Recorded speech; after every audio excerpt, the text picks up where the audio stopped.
Hi viewers, welcome to our channel. ప్రస్తుతం మనతో ఉన్నారు ప్రముఖ హైకోర్టు అడ్వకేట్ అలాగే లీగల్ ఎక్స్పర్ట్ కేఆర్ సునీల్ కుమార్ గారు. నమస్తే సార్. గతంలో మనం కొన్ని అంశాలకు సంబంధించి మాట్లాడుకున్నాము. ఈరోజు నాకున్న ఒక పెద్ద డౌట్, ఇది జనరల్గా నాకనే కాదు ప్రతి ఒక్కరిలో ఉన్నటువంటి డౌట్, మగవారికి మాత్రమే ఎక్కువ డౌట్లు వస్తాయి దీని మీద.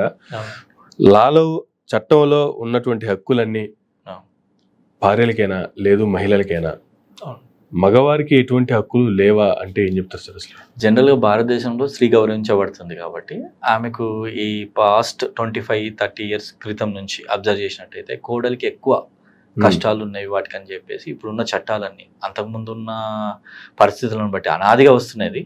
కోడలికి ఎటువంటి ఇబ్బందులు ఉంటాయి అంటే ఒక బహు, కోడలు, వైఫ్, సిస్టర్ ఇల్లా అనే విషయాలకు, డాటర్ ఇల్లా ఇట్లాంటి విషయాలకు వాళ్ళకి చాలా ఇబ్బందులు ఉంటున్నాయి. కాబట్టి ఈ డాటర్ ఇల్లాకు సంబంధించిన వైఫ్ అనే పోర్షన్కి వాళ్ళకి ఏం చేస్తారంటే మెయింటెనెన్స్ చేసుకునే హక్కు, డీవీసీ అనే డొమెస్టిక్ వైలెన్స్ జరిగితే డొమెస్టిక్ వైలెన్స్గా, భర్త మధ్యంతరంలో వెళ్ళిపోతే మెయింటెనెన్స్ హక్కు అని, తనని ఏమైనా హరాస్మెంట్ చేసినట్టయితే క్రిమినల్ ప్రొసీజర్ ప్రకారం 498A బిఎన్ఎస్ ప్రకారం న్యూ చట్టాలు వచ్చినాయి. 144 బిఎన్ఎస్ఎస్ ప్రకారము మీకు మెయింటెనెన్స్ కింద చట్టాలు వేసుకునే అవకాశాలు ఉన్నాయి.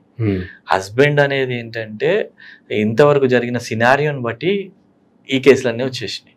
ఇక్కడ ఏం చేసిందంటే దాన్ని దుర్వినియోగం పరుస్తున్నారు అని రీసెంట్గా అపెక్స్ కోర్ట్ అంటే సుప్రీంకోర్టు 498Aలో అంటే లేటెస్ట్ మన బిఎన్ఎస్ ప్రకారము ఐపీసీ ప్రకారం 498Aలో అరెస్ట్ అనేది దాదాపు గ్రావిటీ ఎక్కువ ఉంటే తప్ప లేకుండా చేసింది.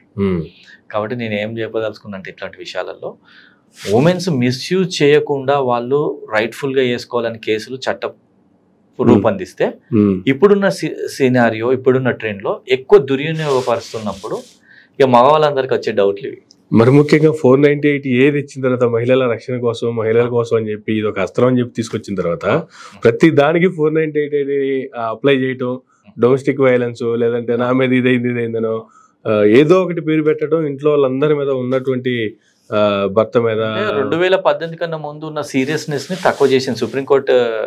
నోటీస్ దిస్ ఇష్యూ అండ్ దానిలో మళ్ళీ అంటే అపెక్స్ కోర్ట్ ఏం చేసింది అంటే ఆర్డర్లు కూడా పాస్ చేసి గ్రావిటీ సీరియస్నెస్ లేకపోతే అరెస్ట్ అనేది తప్పదు అనేది తీసేసింది. సో ఇప్పుడు 498 అంటే ఐపీసీ ప్రకారం కాదు, ఏదైనా సీరియస్ అంటే జనాలకు అర్థమవుతుంది కాబట్టి పాత సెక్షన్లో చెప్పడం జరుగుతుంది. సో నేనేమంటున్నా అంటే అటువంటి వాళ్ళలో సీరియస్నెస్ లేదు, అరెస్ట్ అనేది ఏం లేదు. సో హస్బెండ్ కి చట్టాలు లేవా అంటే ఇక్కడ 2-3 అంశాలు ఉంటాయి. ఒకవేళ భార్య వితౌట్ సఫిషియంట్ రీజన్ కానీ ఫాల్స్ అలిగేషన్ చేసి పుట్టింటికి వెళ్ళిపోయి రాకుంటే మాత్రం రెస్ట్రిక్షన్ ఆఫ్ కాన్సికల్ రైట్స్ అంటే హస్బెండ్ కు, ఎనీ స్పౌస్ కు కాన్సికల్ రైట్స్ ఉంటాయి. హస్బెండ్ అయితే నా భార్య నాకు ఇంటికి రావాలి, సఫిషియంట్ రీజన్ లేకుండా నా మీద కేసు చెప్పకుండా ఇంటికి వెళ్ళిపోయింది పుట్టింటికనే వేసుకునే ఒక అవకాశం ఉంటుంది. ఏదైనా అడల్టరీ కానీ అఫేర్స్ కానీ ఉండేది ఉంటే మాత్రం ఆ గ్రౌండ్ మీద డైవర్స్ తీసుకునే అవకాశాలు ఉంటాయి. ఇవి జనరల్ గా జరిగే సమస్యలు హస్బెండ్ తరఫున. కానీ హస్బెండ్ తరఫున న్యాయం ఉన్నప్పటికీ కూడా ఎన్ని రకాలుగా మ్యానిపులేట్ చేయొచ్చో అన్ని రకాలుగా భార్యకు ఒకసారి విరక్తి పుట్టినా లేదు నాకు అవ్వట్లేదు నేను ఉండను ఇక్కడ అని ఫిక్స్ అయిపోతే రకరకాల కేసులు పెట్టేస్తున్నారు. దాని నుంచి బయటపడటానికి ఒక భర్త లేదు ఒక మగవాడు బయటికి రావాలంటే నానా ఇబ్బందులు పడాల్సినటువంటి పరిస్థితులు వస్తున్నాయి. ఇటువంటి పరిస్థితుల్లో నేను తప్పు చేయలేదని ప్రూవ్ చేసుకోవడానికి మగవారికి ఎటువంటి సెక్షన్లు ఉన్నాయంటే ఇప్పుడు మీరు అలిగేషన్ మీ మీద వచ్చినప్పుడు మీరు ఏదైనా డిఫెన్స్ చేసుకోవాలి. అట్లాంటప్పుడు ఒక family defence council, family matrimonial advocates ని నియర్ బై వెళ్ళినట్టయితే వాళ్ళు మంచి మీకు డిఫెన్స్ ఎట్లా చేయాలి, అటువంటి కేసులలో మీరు ఎట్లా అలిగేషన్ నుంచి మీరు తప్పు చేయలేదని నిరూపించుకోవడానికి, అక్విటాల్ కావడానికి లీగల్ అడ్వైస్ అయితే దొరుకుతుందండి. 100% దొరుకుతుంది. వీళ్ళు పెట్టడం హరాస్మెంట్ కే కేసు అని కోర్టు కూడా గ్రహిస్తుందండి. చాలా కేసులు కొట్టేసినవి ఉన్నాయి, అట్లేం భయపడాల్సిన అవసరం ఏం లేదు. కాకపోతే మనకు టైం డ్యూరేషన్ ప్రాసెస్ కాబట్టి మీరు ధైర్యంగా నియర్ బై అడ్వకేట్ దగ్గరికి వెళ్ళినప్పుడు వాళ్ళు మంచి అడ్వైస్ ఇస్తారు. అంటే నేను అనేది ఏంటంటే మ్యాట్రిమోనీ కేసులలో ఒక స్ట్రాటజీ ముఖ్యమండి. స్ట్రాటజీ లేకుండా ఇప్పుడు ఎందుకంటే వైఫ్ కి ఎన్ని రకాల కేసులు వేయచ్చు, 498 ఐపీసీ ప్రకారం వేయచ్చు అంటే ఓల్డ్ కేసులు అర్థం కావాలని, తర్వాత మెయింటెనెన్స్ వేసుకోవచ్చు బిఎన్ఎస్ ప్రకారం 144, తర్వాత డొమెస్టిక్ వైలెన్స్ వేస్తారు. సో మన పిల్లలు ఉంటే పిల్లల్ని తీయమని వేస్తారు. సో ఈ మొదటి 3 కేసుల గురించి మాట్లాడుకున్నప్పుడు అయితే అది అన్నెసెసరీ హరాస్మెంట్ అనే హస్బెండ్ కనిపిస్తే డిఫెన్స్ ఎట్లా చేసుకోవాలనేది మనం ఒక స్ట్రాటజీ పెట్టుకోవాలి. ఎందుకంటే డిఫరెంట్ కేసెస్ కదా. ఒకటి అడ్వకేట్ అయ్యేది ఉంటే స్ట్రాటజీ మేక్ చేసుకొని ఎట్లా కొట్లాడాలి, ఈ చిన్న ఇష్యూలకే కాంప్రమైజ్ అయ్యి కలిసిపోయే అవకాశం ఉందా అనేది ఫస్ట్ పాయింట్ స్ట్రాటజీలో. లేదండి ఇక ఇది తెగిపోయేటట్టే ఉంది, మేము కలవము, వాళ్ళు కేసులు వేశారు, మేము డిఫెన్సే చేస్తాము, మేము ఎంత చెప్పినా ఇక మేము భరించలేము, వాళ్ళు చేసే కేసులలో నేను తట్టుకోలేను అనుకుంటే మాత్రం you have to fight. Generation మారుతున్న కొద్దీ కేసులు సెక్షన్లు పెరుగుతున్న కొద్దీ చిన్న చిన్న ఇష్యూస్ ను కూడా ఏదో సరదాగా కూర్చొని మాట్లాడుకుంటే ఇనిషియల్ సెటిల్ చేసుకొని పోయేదానికి కూడాను కోర్టులు దాకా కేసులు దాకా. నేను అదే అంటా అండి, మీరు ఫస్ట్ ఇష్యూ అయినప్పుడే లీగల్ అడ్వైస్ తీసుకున్నట్టయితే స్ట్రాటజీలోనే ఫస్ట్ పాయింట్ కలిసిపోతారా లేదా అని ప్రతి అడ్వకేట్ వినరు కదా, వింటే లీగల్ అడ్వైస్ తీసుకోవచ్చు. అంటే సమస్య ఇప్పుడు మీ ఒక హస్బెండ్ కి వచ్చిందండి, అతను ఒక అడ్వైస్ తీసుకున్నప్పుడు అడ్వకేట్ క్లియర్ గా చెప్తాడు, మీ దాంట్లో చిన్న అండి తట్టుకోగలిగితే మీరు ఉండొచ్చు అని చెప్తాడు.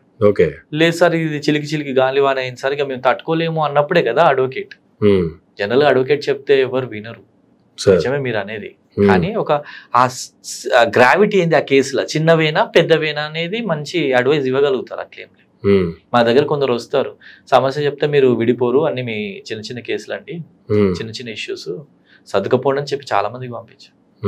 వాళ్ళు ఏంటంటే సర్దుకపోలేకున్నప్పుడు ఇక ఫైనల్ వచ్చేస్తారు. ఆ తర్వాత కలిసిన వాళ్ళు కూడా ఉన్నారా, చాలా మంది ఉంటారు.